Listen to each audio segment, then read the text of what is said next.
Welcome to the next room.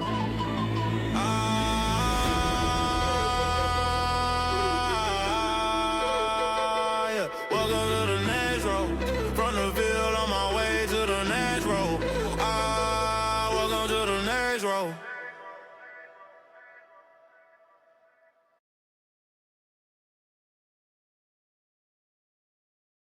Ladies and gentlemen, welcome back to another episode of the Next Row Show. I hope you're ready to laugh because I have a very special guest, and this guy is funny. Please welcome the CEO of the Fit Dad, Dave Ogleton. Dave, how you doing, man? I'm good. Good to see you. Good to see you. I thank you for coming on. I know you're a busy man. A lot of things are taking off for you, and it's just exciting to have you on here. I'm just excited. Yeah, I appreciate you having me. Come on, man. You're Vernon Davis. I'm gonna be on here. No, man, but I when I meet unique individuals, I get excited about it, and sometimes I get nervous because you don't know where to start. It's Mhm. always good to see people with momentum, and you have a lot of momentum. It's not easy, from having different family members and things. It's not always easy. I found that it's not always easy to be able to um, just aim high because a lot of people are really comfortable where they are. You know what I mean? Yep.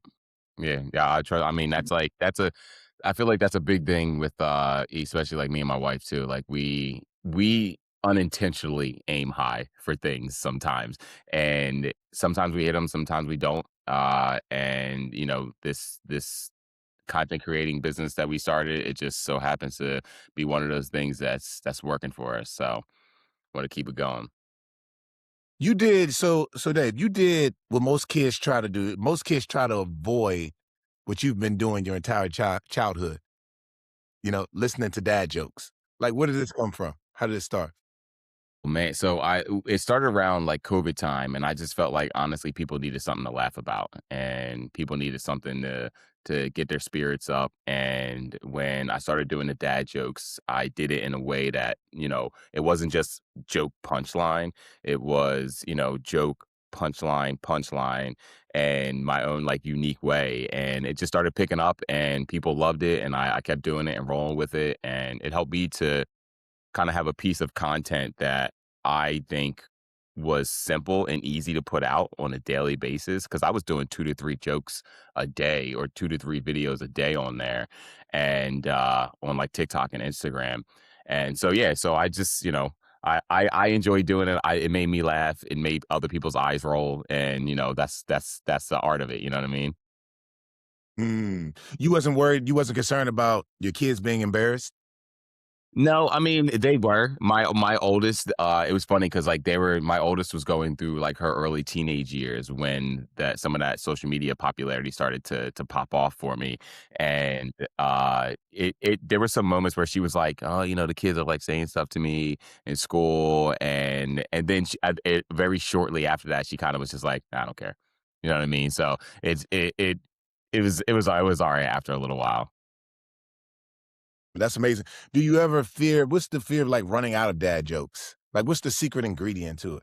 I mean, can you ever run out of dad jokes? Honestly, like, you know what I mean? Like, that's the beauty of it is like, there's humor in, I feel like everything. And especially a lot of the dad jokes that I do are old dad jokes that I tried to find new punchlines for or make them more trendy or more relevant for today's age. So, I mean, if I ever run out of dad jokes, listen, that just means I told a lot of dad jokes. That's pretty funny. Was there ever a particular moment where you sat there and you said, okay, this is it. This is what I should do. Like, when was that moment? I tell this story often. So it was, and people that know me that are close to me know that Will Smith is kind of like an inspiration as far as like the entertainment side.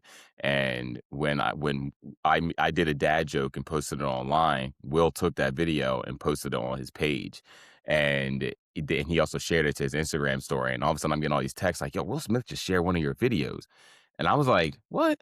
And I saw it's like a Sunday night late and we're sitting there watching TV, and all of a sudden my phone starts blowing up, and I was like, what? Hold on a second here. And I was like, the Will Smith, and I'm thinking it's like a fake page or something like that. And so like that was kind of like when I was like, all right, I got something here. Like this is working. You know what I mean? So, and did you spend a great deal of time? Did you ever spend time with Will Smith? Like, did you guys spend like quality time together? No, I've only been in the same room as him one time. And it was when he was promoting the latest Bad Boys movie a couple years ago. And that was the only time, and I never even really got to meet him. But I know he's a busy dude, but like I said, I just the range of his ability of acting, music, entertaining, that's more of like my inspiration for like, the kind of career that I would like to have. That makes sense. So is he? So would you say that he's the one that influences you in your career? I would say yeah, and music probably isn't going to be anything that I do anytime soon. I'm not exactly a singer or anything. I can't rap, but as far as like the work ethic that he puts in, and all that, that's what I take from what he does, and so yeah, I would say he's big. He's a big inspiration for what I do. You know what? You just spoke about the work ethic. That's the process of doing what you do. It's always what we do, but what about the stuff that people don't see behind the closed door? Mm, You know what I mean? yep. Like all the work that you're putting in. So I applaud you for that, and that's powerful, man. Yeah, but I mean, listen, you're football. You know what I mean. You had a nice lengthy career, and people love to see the stuff you do on the field, but they don't like to see the stuff that you do behind the scenes to help you be that guy. You know what I mean. So it's those things that people don't see are always the things that are going to be the things that lead you to the things that people actually see. If that makes sense, the things they don't see you doing behind the scenes always end up leading you to the things that the masses see, but the people aren't paying attention to the work that you're actually doing behind the scenes. That makes a lot of sense. And your speaking of behind closed doors, like how much of your content comes from real life? God, like I'd say like 90%. I mean, honestly, like as a parent, we have 6 kids, so a lot of our inspiration comes from real life things, and even if it's not from me, if like a friend is going through it, or with their kids or their teenager or something like that, I know other parents are going through it too. So I like to take inspiration from everything that's around me. So a lot of who you are and where you come from, is there anyone in your family, mom, dad, grandparents who have great comedic timing like yourself?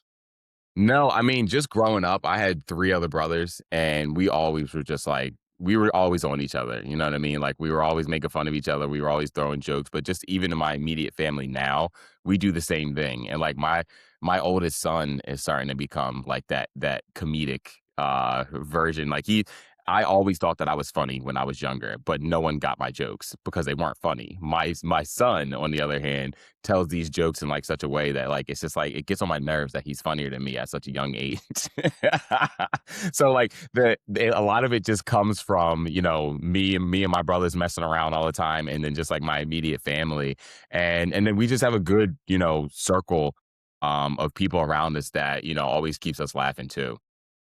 Yeah, yeah, no, that's pretty cool. I'm always interested in seeing like just learning the journey Mm. of where someone came from, as well as um, like the genetics of their family, like who else is in your family. You know what I mean? Because you, Yeah, yeah. I mean, my like I said, with me and my 3 other brothers, we always stayed on each other, and but we also had like somewhat of a for me, I thought it was a somewhat of a tough upbringing, and that kind of helped to bring that comedy out. Comedy always helped to heal some things, and so like even now, with 6 kids, life can be stressful sometimes, so to be able to laugh at certain things and to be able to use those pain points that other parents are going through to help them laugh and get through it also, it's a big deal for me. I love being able to help people do that.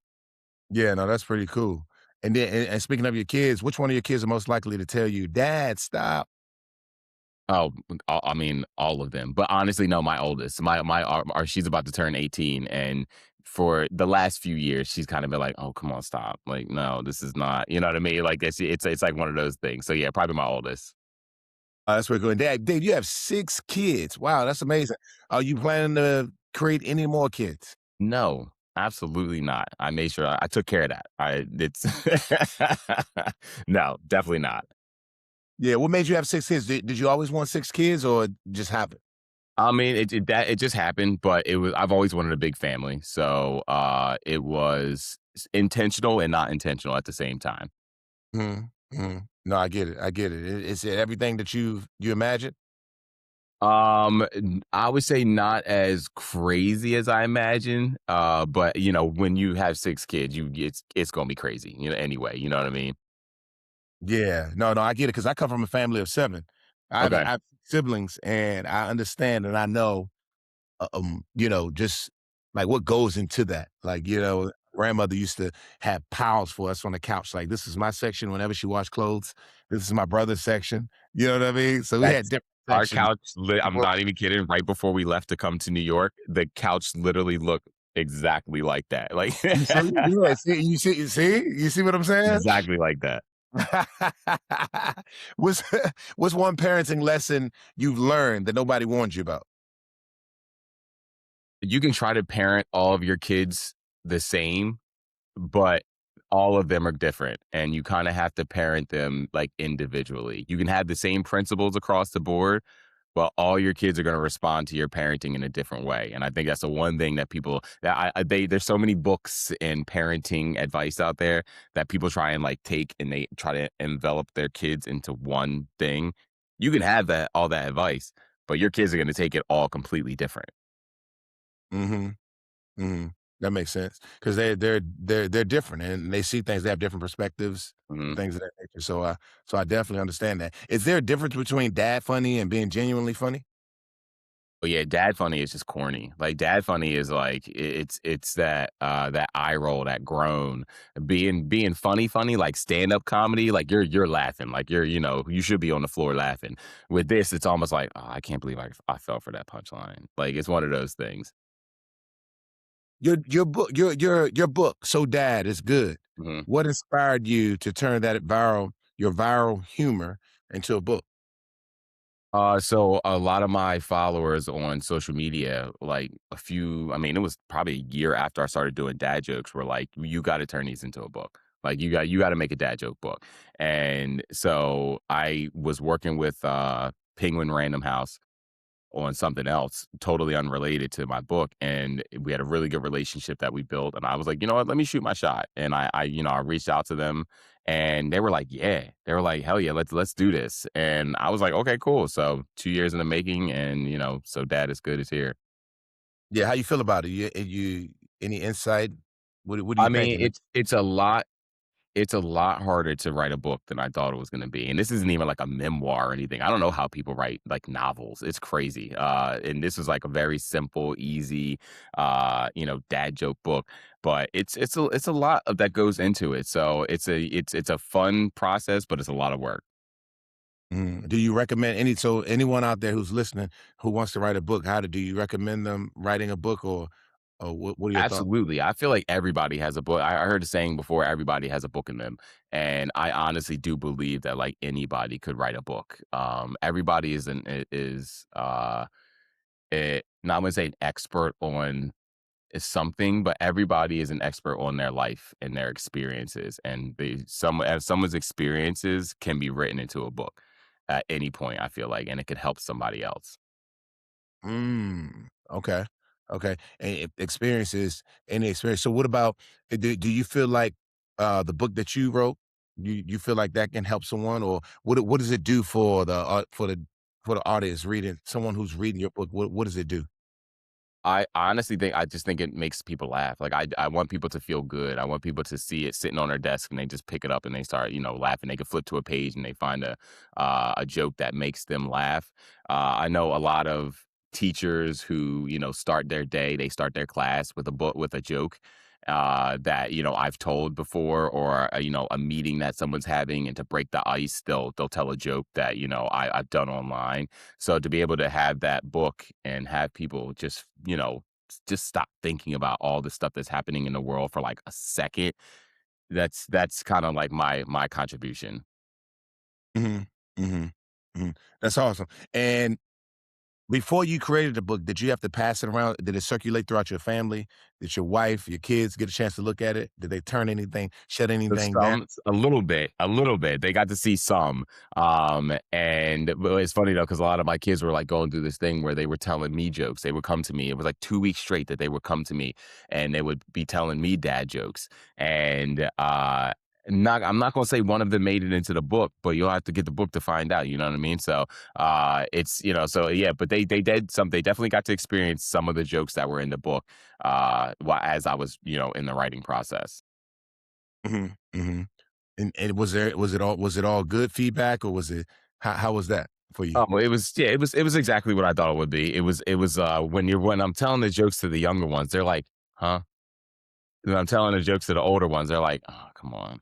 Like, I'm like, "Stop." So it was I would say it's good. I would say it was good feedback.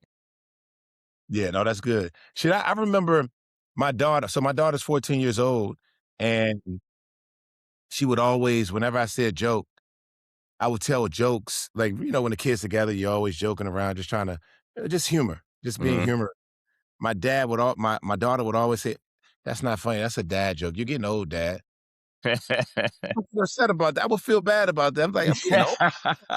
It's like it's almost an insult and then a rite of passage too, you know what I mean? Yeah, yeah. Mhm. Here you are. I'm cool. Yep, I'm not. Look, I'm dad, but I'm cool. yep, You know what I'm saying? So now I can share this with them. I get to tell them I had an interview with you and see what they think about that. How cool am absolutely. I now? Yep. Yeah. Dad jokes are cool. You know what I mean? Yep. Is there a personal favorite joke in the book that you love? Oh, man, hold on, let me see. I know there was I just they I did a show this morning, and yeah, there it is. And this is one that I actually did, on social media, and it was just, how does Darth Vader like his steaks cooked? He likes them well done, done, done, done, done, done, done, done, done. Any excuse for me to include Star Wars in anything, I'm doing it. So to be able to add that as a dad joke was like, that was everything to me. Yeah, I gotta get my kids that when I get off this call with you, Mhm. Imma go to my kids and Imma be like, yeah, how does he like his steak cooked? Dun, dun, dun, dun, Mhm. dun. Oh, man, I'm about to be the coolest dad ever. Uh, how difficult is it for you to create family-friendly comedy today? Because, I find it hard when I'm like sometimes I try to put together jokes and, try to just show my funny side. Mhm. It'd be tough sometimes creating things that are family friendly, because I have kids. I have 3 kids, 12, 14, 18, and, I just try to be like, here with it, instead of doing something crazy and that they can't look at, read, and just, how's it for you? I mean, exactly what you just said. For me, I want to keep it family friendly because I want it to be able. I want people to be able to open my page and not worry about what's on there. You know what I mean? Like not worry about like if their kids are around. Um, and sometimes I will even I did one series where it was like millennials trying to parent teenagers. And even with that, like I'll like bleep out stuff that I say, but like most of my stuff I say, like 99% of my stuff is like family friendly.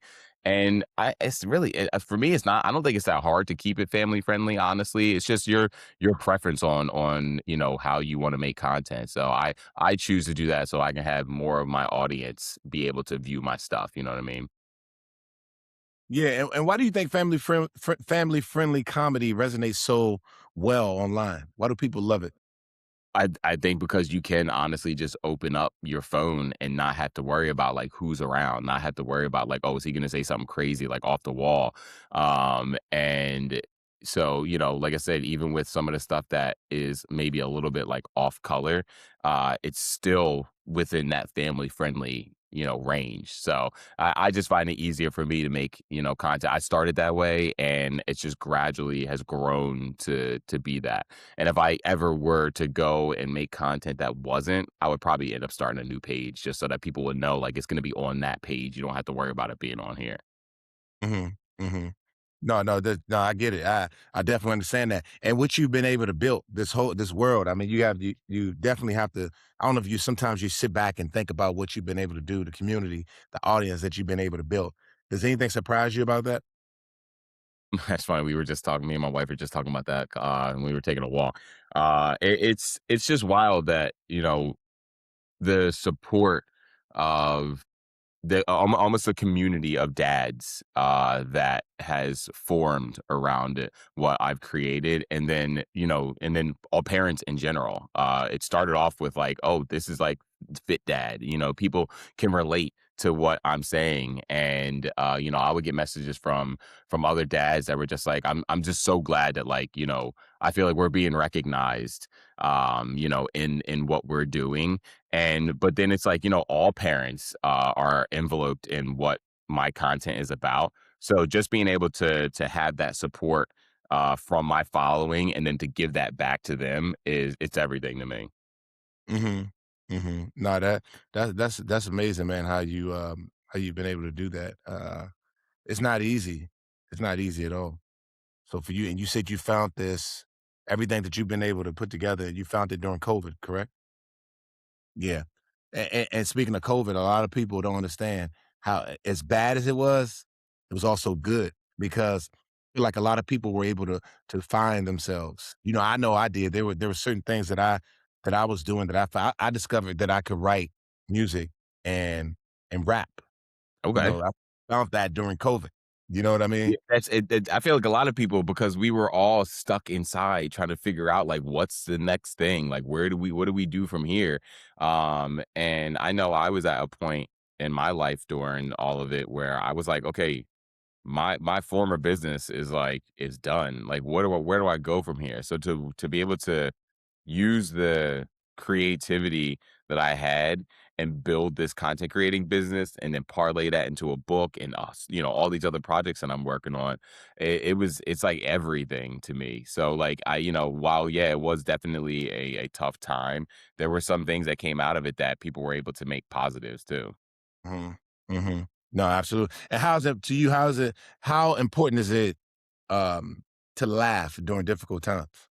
Oh, I mean, if you sometimes it's okay to just be, to have that difficult time and sit there and resonate with it. And but a lot of the times, to be able to laugh and find ways to laugh during, tough times, it's what gets you through those tough times. So that's what a lot of, like I said, I got a lot of messages around, that COVID time, especially in that first year. And people are just like, oh, thank you for making this content. Being, especially as parents, we were inside, we were stuck with our kids inside. And to have six kids stuck inside the house 24/7, it was tough. It wasn't exactly like it was like, a walk in the park. So to be able to, even have them included in some of the content and stuff like that was I loved it. Yeah, did you guys have to do homeschooling during that time? Were they Yep. home, Yeah, laptops? so we did. Yeah, we had homeschooling. Then they did the hybrid for a little while, and so it was a lot of moving parts. So to be able to, like I said, do this during that time and build this business and make money while I'm doing it, it was awesome. And it probably gave you a lot to work off with because you probably never really spent that much time with your kids. I mean, you were home, your kids were home. You know what I mean? They're normally gone for a Hmm. few hours to Yep. school, or what have you. But you were in there with all six of them during this time. I mean, maybe you made one of them during this time. I don't know. A lot of people Yeah. made babies during COVID.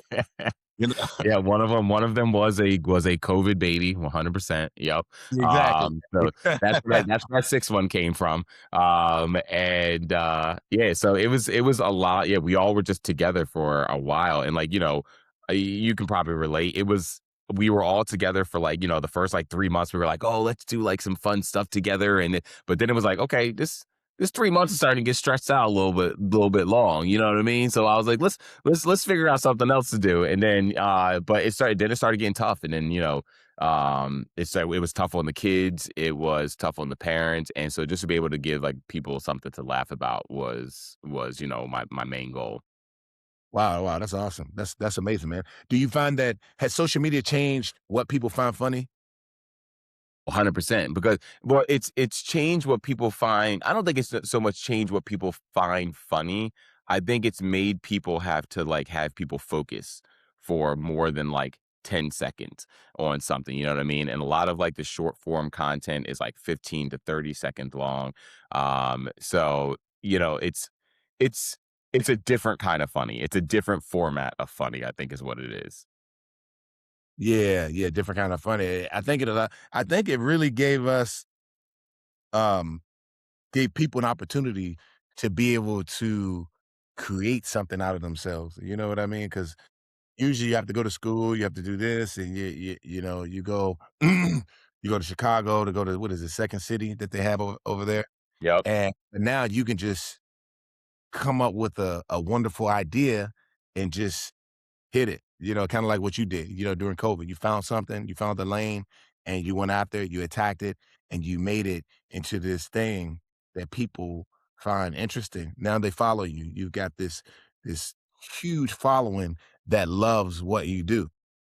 It's wild. Like I honestly it's like a dream because it's I've always, like, in the background wanted to be in the entertainment industry, and I just didn't know the route to go, and I thought that I was already too old for it, you know what I mean? I thought that I had already missed the boat on it, and so to be able to find this and still find a way. I mean, I just had a conversation with someone, in the last, interview that I was doing. I was sitting in a green room, and this woman was like, her husband was about to go on the same show that I was on, and I mean, the guy had to be in his late 50s, and she was like, you're never too old to find, what you wanna do," and, like, he found what he wanted to do, and now he was on a show, making an appearance on there, so I was like, it's wild. So, like, social media can definitely be, like, that avenue for a lot of people that don't know how to break into something, and for me, I use it as a resume almost, you know what I mean? I use it as my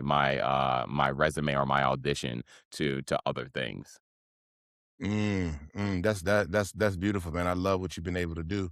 Um, if you could make one rule for every dad in America, and this dad for every well, I'll say this. If you can make one rule for every dad in America that they had to follow, what would it be? I mean, taking everything that I've learned and I've had to grow as a parent, I would say, listen to you the rule would be listen to your kids more than you talk. Mm. Listen to your kids more than you talk. So listen instead of trying to always give the advice on what to do, listen to them more so that you can actually give the advice that they're looking for. Because sometimes they just want someone to listen. Maybe there isn't advice to be given. Sometimes they just want to be heard. And for me, that's something that like as my kids especially got older, to teenagers, I wish I would have listened a lot more than trying to give advice all the time. You don't always have to be like a sage with your kids. Sometimes they just want to listen to you. They just want somebody to listen to them. Mm. That's powerful. Sometimes they want somebody to listen to 'em. Wow. Because my daughter, I spend more time ignoring her because her jokes, everything that she says is just awful. That's my younger kids are the same way.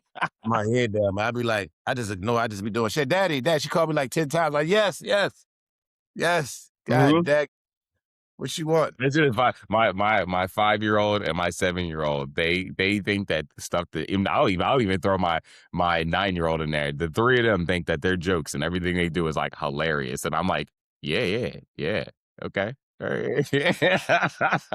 Okay, you done now? Okay, all right. I'm trying to tell you, man. That's what I'm saying. I know. It's Mhm, just these kids, woo, they something else, man. Makes me think mhm. back when I was a kid.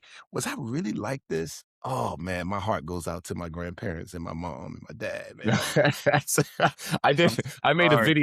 I made a video once where I ended the video, it was titled "Parenting is Tough," and it was just, my kids giving me a hard time, eating lunch, And at the end of the video, I just cut to me in my office calling my fake calling my mom, like, "Mom, yeah, I just want to say I'm sorry." And she's like, "What are you saying sorry for?" I'm like, just in general. I'm just saying sorry for me for being your child. That's all. That's everything you had to go through. That's I'm sorry.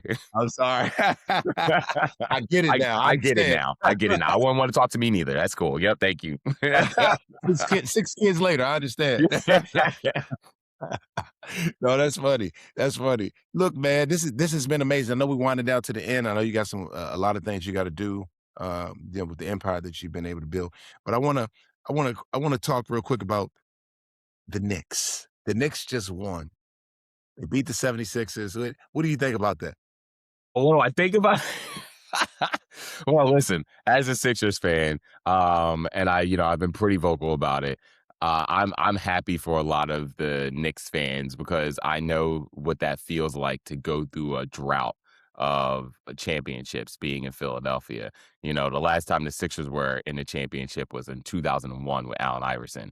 And the last championship that we had was with the Eagles. Well, should I say the first big championship we won was with the Eagles back in 2017, and then we just won again last year. But so I know all about championship droughts. So for the Knicks to be able to do it, and they did it in such dominant fashion, I mean, I can't stand the Knicks, but the fact that they won the way they did, I can't hate on them, especially because more than the majority of the starting four are Villanova guys, and I live right around the corner from Villanova. So, you know what I mean? So good for them, and I'm happy for them, and you guys get to enjoy your parade once I leave the city today. So. Parade is tomorrow. I'll be out of there. I'll be out of here by then. You guys will enjoy it when I'm gone. No, that's amazing. That's amazing. Let's talk about the other team, which is the Eagles, the trade that they had with AJ Brown. What are their expectations? How's that gonna work now with that trade? I think this is an opportunity for Hurts to get back to that almost MVP season that he had back in 2022. Uh, I think he has the ability to do it, and I think they're putting the pieces there for him to do it. This OC, all I keep hearing from players in the locker room is like, if you, I forget, I think it was Jordan Mailata said, if you took three of the smartest people and put them in the same room, Sean Mannion would be, all three of them. And it's a lot of positive coming out of the locker room. So, sometimes it's addition by subtraction. And I think that's what the case is with this one. So I'm excited for it. And I've been saying all year or all off season, I think Hurts is going to have an MVP season this year. That's pretty awesome. I'm sure the Eagles fans, are um, uh, feel good about what you just said. Just giving that hope, that motivation, because it's always tough. But you couldn't have said it better. There's always addition. He's just a dog. I think Hurts is just a dog. Like, he doesn't like to lose. And I heard the conversation of, do the Eagles win these tough games because of Hurts or because of who they have around, Hurts? And then someone just said, who cares? They win. That's all that matters. You know what I mean? Like that's all that matters. And so for me, I think it's going to be a good year. And statistically, if you look at it, every time we get blown out in the playoffs is the year before, we end up going to the Super Bowl right after that. So that's that's what I'm hoping for. No, that's awesome. That's amazing. Dave, as we close, can you tell the listeners your social media handle so they can follow you and your dad jokes? Absolutely. I'm Fit Dad CEO on all social medias, Facebook, Twitter, TikTok, Instagram, everything. And you can get the book at anywhere that sells, books, basically. Yeah. Nice. I like that. Anywhere that sells books. Anywhere that sells books, you can get it. Yeah. So Anywhere yeah, that sells books. Those come things check that it you- out. Great Father's Day gift, and just a good gift in general. Exactly. I got a good dad joke. Maybe you ever heard, I don't know if you heard this before, Dave, Hit but me. has anyone ever told Hit you? me. You might hurt me. I know you stronger than me, so don't hit No, me. I was just gonna say, has anyone ever told you look like Tay Diggs? Come on, man. Yeah, I've been getting that my entire adult life. This somebody just said, what's the character he plays on? Was it Coach? Oh, on All American? Yeah, All American. Somebody, Yeah, said, I know Coach when I see him. Don't play with me. yeah. I'm still to this day trying to meet him just so we can take a picture so people can be like, look, I can be like, look, this is him, this is me. All right. That's funny, man. I remember about a year ago, maybe a year and a half ago, I was at this some bar, and then he was in there. Mhm. Coolest dude I ever met in my life. And then we ended up at this hotel that closed at like 4 AM. We were Mhm. just there, just lounging back, just looking up at the stars, just hanging out, just chilling, That's man. crazy. Yeah, yeah, it was the craziest thing ever, man. I was like, "What, man? I'm in here hanging out with Tay Diggs, He looking at the digs. I know. having a little mocktail." That's awesome. But no, let me do this rapid fire with you real quick, Dave, and get you Okay. out of here. Just ask you, coffee or energy drink? Oh, man. I say energy drink. Your guilty pleasure, ice cream or cookies? I'm not sweet. I would say ice cream. Okay. Better movie, Cheaper by the Dozen or Honey, I Shrunk the Kids? Honey, I Shrunk the Kids. I was waiting for that. I was waiting for Honey, you I to say, Shrunk the Kids. man, I love that movie, man. That movie Mhm. was fantastic, man. Who's the better comedian movie star? Martin Lawrence, Eddie Murphy. Eddie Murphy. Mhm. Mhm. I Eddie Murphy. love it. Oh, man. If you had to land one joke to win a comedy Super Bowl, but you have to pick a comedian to help, who are you picking? Kevin Hart, Steve Martin, Dave Chappelle, or Cat Williams? See, I'm like, oh, okay, Dave Chappelle. Dave Chappelle. He just knows how to build a story and then land that punchline. So I'm gonna go Dave Chappelle. Nice. You know, Dave went to my neighborhood high school over here. Did he really? Yeah, in DC, Duke Ellington. Okay. Yeah. Yep. Yep. That's awesome, man. You said Dave Chappelle. I like that. It's Dave. Mhm. I love Dave Chappelle.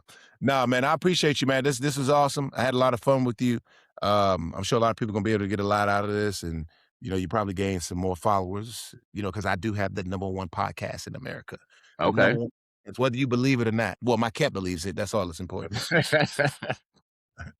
But I no, I appreciate you, man. Have a great day, and thank you for coming on to the next row. thank you so much. Absolutely.